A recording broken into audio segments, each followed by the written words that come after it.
Hello viewers, Tollywood story এক্সপ্লেনারে তোমাদের সবাইকে স্বাগত জানিয়ে পরশুরামের আজকের পর্বের রিভিউ আমি শুরু করছি। শুরুতেই তটিনী তৈরি হচ্ছে, তারা সকলে একসঙ্গে মিলে রেস্টুরেন্টে লাঞ্চ করতে যাবে। তাই তটিনী লাট্টুকে বন্দুক নিয়ে খেলতে বারণ করছে আর বলছে এমন খেলতে হবে না, এখন লাঞ্চ টাইম। এরপর তটিনী লাট্টুকে মাটন বিরিয়ানির কথা বললে সে আনন্দে লাফিয়ে ওঠে। আর এরপরে পিকো রেডি হয়ে সেখানে এলে তটিনী তাকে দেখে বলছে, এটা তুই কি লাগিয়েছিস? পিকো বলছে, মাম্মি ওই যে ওখানে একটু বেসন ছিল, তাই একটু মুখে বেসন লাগিয়েছি। তটিনী এরপরে বলছে, এই যে উল্টো দিকের বিল্ডিংয়ে তোমার টিচার থাকে, দেখলে না তোমার ঠ্যাং ভেঙে রেখে দেবে একেবারে, বুঝতে পেরেছো? তখন এই বলে মুখ মুছতে গেলে সেখানে শিবপ্রসাদ আসে। বলছে যে বকছো কেন, ও একটু সেজেছে, না হয় সাজুক। তটিনী বলছে, এই বয়সে এত সাজগোজ কিসের বেড়েছে? হ্যাঁ, এই বয়সে সাজগোজের কোনো দরকার নেই, অনেক বয়স পড়ে আছে তার জন্যে। পিকো তখন বলছে যে পিকো তখন তার পাকে বলছে, দেখো না মাম্মি কত কিছু দিয়েছে, কিন্তু আমাকে দিতে দিচ্ছে না। এরপরে পিকোর মাথায় পিকোর কথায় তটিনী রেগে গেলে পিকো ভয়ে পালিয়ে যায় আর তটিনী তাকে তার পেছন পেছন চলে যায়। এরপর লাট্টু পাকে বলছে, কাল রাতে তোমাকে কেউ ফোন করেছিল। বলছে, সে তোমায় ফোন করেনি পা? তখন তার পা জিজ্ঞেস করছে, তাহলে তাহলে কে ফোন করেছিল আর কাকে ফোন করেছিল? লাট্টু বলছে, ফোনে শীতল কথা বলছিল, আর ও পাকে নয়, ও পরশুরামকে ফোন করেছিল। শিবপ্রসাদ তখন লাট্টুকে বলছে, তুমি এ কথা কিন্তু কাউকে বলো না। লাট্টু বলছে সে কাউকে বলবে না, আর বড় হয়ে সে নাকি তার পায়ের মতো পরশুরাম হতে চায়। এরপর তটিনী আর পিকো সেখানে চলে এলে ইশারাতে বলে দেয় লাট্টুকে পরশুরাম যে তুমি কিন্তু এইসব কথা বলো না কাউকে। সেও বুঝে যায়, আর এরপরে চারজন মিলে কিন্তু রেস্টুরেন্টে লাঞ্চ করতে বেরিয়ে পড়ে। এরপর রাস্তায় এসে তারা একটা অটোতে উঠে পড়ে। ঠিক এরপরে একজন লোক দেখা যাচ্ছে বাইক নিয়ে তাদেরকে পেছন পেছন ফলো করছে, আর সেই লোকটা কাউকে ফোন করে বলছে যে এরকম ব্যাপার, তারা বেরিয়ে গেছে, মনে হচ্ছে হোটেলে খেতে যাচ্ছে, ইনফরমেশন দিচ্ছে আর কি ফোন করে। আর সেই অটোটার পেছন পেছন যাচ্ছে। এরপর তারা হোটেলে পৌঁছে গেলে লোকটি আবার ফোন করে জানাচ্ছে তারা পৌঁছে গেছে, আর আমিও তাদের পেছন পেছন পৌঁছে গেছি। এরপর সবাই মিলে রেস্টুরেন্টে ঢুকে পড়ে আর একটা টেবিলে বসে পড়ে। যথারীতি খাবার দাবার অর্ডার করতে থাকে। এরপর একজন ওয়েটার খাবার দিতে এলে সে শিবপ্রসাদকে চিনে ফেলে আর বলছে, স্যার আপনি এখানে? এই বলে ওয়েটারটি ওয়েটার যে আছে সে সেদিনে যে মারধর করছিল পরশুরাম, ডোডো আর তার বন্ধুবান্ধবদের, সেই কথাটা ভাবছে মনে মনে। তটিনী ওয়েটারের দিকে কিন্তু অবাক হয়ে তাকিয়ে আছে, তাকে জিজ্ঞাসা করছে যে আপনি চেনেন নাকি? ওয়েটার তখন শুনে বলছে, চিনবো না? সেদিন ওই ছেলেগুলোকে মেরে খুব ভালো কাজ করেছেন উনি। ওই ছেলেগুলো খুব বদমাস, ওরা বড়লোকদের ছেলে, আর বাবার ক্ষমতার জোরে যা খুশি তাই করে বেড়ায়। সেদিন আপনি ওদেরকে মেরে খুব শান্তি দিয়েছেন আমাদেরকে, খুব ভালো কাজ করেছেন স্যার। তারপরে ওদেরকে তুলে নিয়ে চলে গেলেন। তটিনী বলছে, কি তুলে নিয়ে চলে গেল? মানে শিবপ্রসাদ ব্যাপারটা চাপা দেওয়ার চেষ্টা করছে। বলছে, আপনি প্লিজ খাবারটা একটু কনফার্ম করে নিন না। তখন উনি কিন্তু খাবারটা কনফার্ম করছেন, আর তটিনীও সেই মতো করে খাবারের লিস্টটা সে ওয়েটারকে দিয়ে দেয়।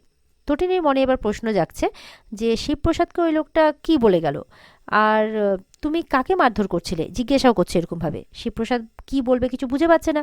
পিকেও হাসতে হাসতে বলছে, পা পা ফাইট করতে পারে না তো, পা তো তুমি জানোই, পা কিচ্ছু পারে না, পা একটা ভিতর ডিম।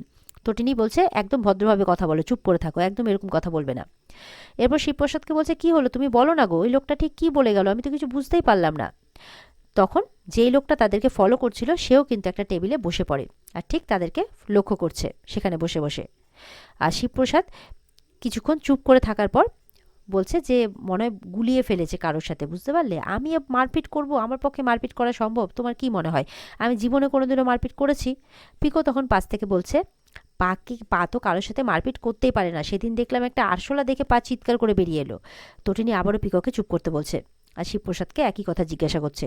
শিবু তখন বলছে, প্লিজ প্লিজ এইসব কথা এখানে বলো না, বোঝার চেষ্টা করো। তটিনী বলছে, কেন বলো তো, কেন? দাঁড়াও দাঁড়াও, আমি কিছু বুঝতে পারছি না। সেদিন তো ফ্ল্যাটের বৌদিও কিন্তু বলছিল যে পয়লা বৈশাখের দিন তোমাকে টার্গেট করে গুলিটা চালানো হয়েছিল, কিন্তু গুলিটা একটা পপকর্নের প্যাকেটে লেগে তারপরে ছিটকে যায় অন্যদিকে। আমার মনে হচ্ছে মানে আরাধ্যার মনে আছে, আরাধ্যার ভাত কাপড়ের দিনেও যখন ফিরেছিল তখনও একটা গুলি চলেছিল তোমাকে টার্গেট করে। আমি না কিছু বুঝতে পারছি না, তটিনী বলছে। আমার সব কিছু কেমন যেন একটা গুলিয়ে যাচ্ছে। আচ্ছা তুমি বলো না, তুমি আমাকে কিছু লুকোচ্ছ না তো? শিবুকে বলার জন্য জোর করতে থাকে। শিবপ্রসাদ তখন বলছে যে আর কিছু বলো না প্লিজ, ও কি বলতে কি বলেছে, দরকার পড়লে লোকটার সাথে তুমি আলাদাভাবে গিয়ে কথা বলে নিও, ঠিক আছে? এই বলে শিবপ্রসাদ মানে উঠছে। তটিনী বলছে কোথায় যাচ্ছ? বলে একটু বাথরুমে যাচ্ছি। তখন লাট্টু বলছে আমিও যাব। তখন তটিনী বলছে হ্যাঁ হ্যাঁ যাও যাও, তুমিও বাবার সাথে যাও। তখন মানে শিবপ্রসাদ শুনে বলছে যাচাই করছো নাকি আমাকে? তটিনী বলছে না সেটা আসল কথা নয়, যাও তুমি ওকে নিয়ে যাও। এই বলে শিবপ্রসাদ লাট্টুকে নিয়ে চলে যায়। ওদিকে দেখা যাচ্ছে যে লোকটা ফলো করছিল সেই লোকটা বলছে মানে কাউকে একজনকে ফোন করে যে হ্যাঁ সবাই টার্গেটেই আছে, খুব বেশি ভিড় নেই, উড়িয়ে দেব। এরপরে বাথরুমে যাওয়ার মুখে শিবপ্রসাদ সেই ওয়েটারটাকে ফলো করে, আর ফলো করে তাকে বলছে যে তার কলার ধরে বলছে টেবিলের সামনে গিয়ে কোনো মুখ খুলবে না, আমি সেদিন যে মারামারি করেছি এটা আমার ওয়াইফ যাতে জানতেও না পারে, বুঝতে পেরেছো? মনে থাকবে। তখন লোকটা বলছে ভুল হয়ে গেছে, বলছে এই কথাটাই বলবে যে আমি ভুল করে অন্য লোকের কথা বলতে গিয়ে মানে আপনাকে ভুলবশত মানে একটু গুলিয়ে ফেলেছিলাম আর কি, এইভাবে কথাটা বলবে, বুঝতে পেরেছ?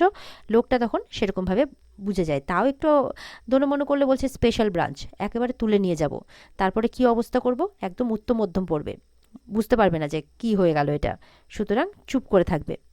এই বলে তাকে সাবধান করে দেয় আর তাড়াতাড়ি গিয়ে সেটা মানে যেটা বলতে বলা হলে সেটা ওকে বলতে বলে। ওয়েটার এরপরে তটিনীর টেবিলে খাবার দিতে গেলে তটিনী তাকে আবারও জিজ্ঞাসা করছে যে আপনি যে আমার হাজব্যান্ডকে ওইভাবে বললেন তো সেদিন কি হয়েছিল ঠিক বলুন তো, আমিও তো সেখানে উপস্থিত ছিলাম। তটিনী বলছে আমার ঘটনাটা মনে আছে, আমি এখানে এসেছিলাম, কতগুলো ছেলে ছিল, ডোডোও ছিল, আর তারা খুব বাজে কিছু একটা মানে বাজে ব্যবহার করছিল, আর ডোডো বলে ছেলেটি সে তো অ্যারেস্টও হয়েছে, কেস চলছে ওর উপরে। ওয়েটার বলছে হ্যাঁ ম্যাডাম আমি পেপারে পড়েছি। তটিনী তখন তাকে জিজ্ঞাসা করছে তাহলে আপনি কি জানেন সেদিন মারপিট হয়েছিল, কে কে মেরেছিল, কি বলছিলেন আপনি? আর পরশুরাম সেই সেই লোকটা কি এখানে ছিল, ডোডোকে যে মারধর করেছিল? আচ্ছা আপনি আমার স্বামীর দিকে তাকিয়ে কি বলতে চাইছিলেন, মানে আমাকে একটু ক্লিয়ার করে বলুন না, আমি কিছু বুঝতে পারছি না। তখন সেই ওয়েটার বলছে যে আমি অ্যাকচুয়ালি গুলিয়ে ফেলেছিলাম মনে হচ্ছে ম্যাডাম, বুঝতে পারলেন? আসলে আপনারা তো এই টেবিলে বসেছিলেন, তারপরে আপনারা চলে যাওয়ার পর এখানে আরও একজন এসে বসে, সে মারধর করছিল, তো আমি তাই গুলিয়ে ফেলেছিলাম। তখন তটিনী রেগে যায়। তটিনী বলছে আপনারা কি বলুন তো, মানে কোনো কিছু না জেনে এরকমভাবে দুম করে বলে ফেলছেন। বলছে আমি যার কথা বলছিলাম সে অনেকটা আপনার স্বামীর মতো দেখতে, তো তাই জন্য একটু ভুল হয়ে গেছে ম্যাডাম। ততক্ষণে কিন্তু শিবু লাট্টুকে নিয়ে সেখানে চলে আসে। এরপরে তটিনী বলছে যে আমি একটা কেক অর্ডার দিয়েছিলাম ফোন করে, আপনি কেকটা দিয়ে যাবেন, আমরা এখানে কেকটা কাটবো। এরপরে শিবপ্রসাদ বলছে আবার এখানে কেক কাটার কি প্রয়োজন আছে, তোমরা তো বাড়িতে কেকটা কাটলেই পারো। তটিনী বলছে প্লিজ একটা ছবি তুলবো, এইটুকুই তো আমাদের জীবনে রয়েছে বলো, কিছু ভালো মুহূর্ত যেগুলো ধরে রাখতে চাই আমি, অ্যালবামে সাজাবো 10-20 বছর পর, এগুলোই তো দেখবো বলো, আর এই ভালো মুহূর্তগুলোর কথা মনে করব। এরপরে ওয়েটার যখন কেক আনতে যাচ্ছে তটিনী আবারও বলছে দেখুন তো ইনি কি তিনি? ওয়েটার পরশুরামের ভয়ে তখন বলছে না না ম্যাডাম ইনি তিনি না, আমার ভুল হয়ে গেছে, আমি গুলিয়ে ফেলেছিলাম, তখন মানে সেদিন অন্য একজন ছিল। তটিনী তখন বলছে যে তাই ভাবি আমার হাজবেন্ড আবার হঠাৎ করে ফাইটার হয়ে গেল কিভাবে, গুন্ডাদের পানিশমেন্ট করছে, আপনারা যে কি বলেন না একটু ভেবেচিন্তে কথা বলবেন এরপর থেকে, বুঝতে পারলেন? এরপরে সবাই মিলে আবারও বসতে গেলে দেখা যাচ্ছে যে লাট্টু একটা জলের বোতল নিয়ে খেলছে, বোতলটা পড়ে যায় দুম করে, তার পা বলছে এটা কি করছো তুমি বলো তো, জলের বোতল ফেলে দিচ্ছ কেন? তখন ওই গুন্ডাটা এবার বন্দুক তাক করেছে পরশুরামকে গুলি মারবে বলে, মানে পরশুরামকে টার্গেট করে এসেছে। যেই গুলিটা মারতে যাবে অমনি পরশুরাম আর লাট্টু দুজনেই কিন্তু বোতলটা নেওয়ার জন্য ঝুঁকেছে, আর গুলিটা তখন অন্যদিকে চলে যায়। এটা দেখে তো সবাই অবাক হয়ে যায়, কি ব্যাপার কি হলো, সব লোক ওখানে দাঁড়িয়ে পড়ে, ভয়ে বেরিয়েও পড়ে রেস্টুরেন্ট থেকে। পরশুরাম তো বুঝতে পারে যে নিশ্চয়ই আমাকেই ফলো করছিল, আবার আমাকে ফলো করা হচ্ছিল। এই বলে তটিনী বলছে কি হলো কি হলো, গুলিটা এদিকে চললো যে? পরশুরাম তখন বলছে যে হয়তো পাশের টেবিলে তাক করে গুলিটা মারতে গেছিল। লোকটা কিন্তু সঙ্গে সঙ্গে তখন সেখান থেকে পালিয়ে যায়, পরশুরাম লোকটাকে দেখেও ফেলেছে ভালো করে, লোকটা একদম বাইক নিয়ে বেরিয়ে পড়ে। শিবপ্রসাদ এবার চালাকি করে কি করে, সৌরভ বলরামকে ফোনটা লাগিয়ে দেয়, আর লাগিয়ে তটিনীর সাথে ইচ্ছে করে কথা বলছে যে আবার সেই একই রেস্টুরেন্টে একই টেবিলে একই জায়গাতে আমাকে আবার মানে আবার গুলি করার চেষ্টা করা হয়েছে, বুঝতে পারছো তো, চলো এখান থেকে চলো, মানে ইশারাতে সবটা কথা বলে দেয় যেন তটিনীকে বলছে, আর সেই কথাগুলো বলরাম শুনতে পেয়েছে, শুনতে পেয়ে বলছে কি বলছিস? তখন বলরাম সৌরভ আর মায়াকে নিয়ে তাড়াতাড়ি করে সেই উদ্দেশ্যে বেরিয়ে পড়ে। পরশুরাম বলছে চলো চলো এখান থেকে এক্ষুনি চলো, তটিনী বলছে কিন্তু খাওয়ার, বলে ছাড়ো তো, চলো এখান থেকে বেরো, তাড়াতাড়ি করে বেরো। এই বলে তারা কিন্তু সেখান থেকে বেরিয়ে পড়ে। আর পরশুরাম মনে মনে ভাবছে যে তোকে তো আমি দেখেই ফেলেছি, যেখানেই থাক না কেন তোকে আমি ঠিক তুলবই, গুন্ডাটার কথা বলছে। এরপরে তারা যখন অটো করে যাচ্ছে তখন আইসক্রিম দেখতে পেয়ে পিকো বাহানা করছে আইসক্রিম খাবে।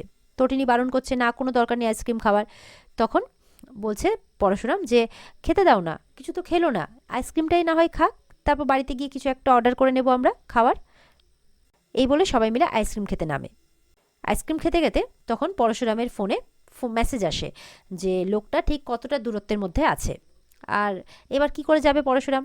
আর এদিকে তার ছেলে তো খুব চালাক হয়েছে, বুঝতে পেরেছে যে বাবার ফোনে একটা কিছু এসছে, বাবা নিশ্চয়ই এখান থেকে বেরোনোর জন্য ভাবছে কি করবে। তখন ইচ্ছে করে বলছে, বাবা আমার না খুব জল তেষ্টা পেয়েছে, যাতে সেই জল কেনার বাহানায় তার বাবা যেতে পারে। তখন বলছে বলছে আচ্ছা ঠিক আছে আমি জল এনে দিচ্ছি। তটিনী বলছে তুমি কোথায় জল পাবে? বলে দেখি না একটু এদিক ওদিক গিয়ে জল পাই কিনা। এই বলে পরশুরাম হাসছে, বলছে চিন্তা করো না, আমি ঠিক জল পেয়ে যাব। আর এখানে আজকের পর্ব শেষ হয়ে যায়। তো বন্ধুরা, এই ছিল আজকের পর্বের রিভিউ। ভালো লেগে থাকলে পর্বকে লাইক কমেন্ট করে জানাতে ভুলবে না, আর আমাদের সাথে জুড়তে আমাদের চ্যানেলকে সাবস্ক্রাইব করতে একদমই ভুলবে না। দেখা হবে আগামীকালকে নতুন পর্বের রিভিউ নিয়ে। ততক্ষণ সবাই ভালো থাকবে। টাটা।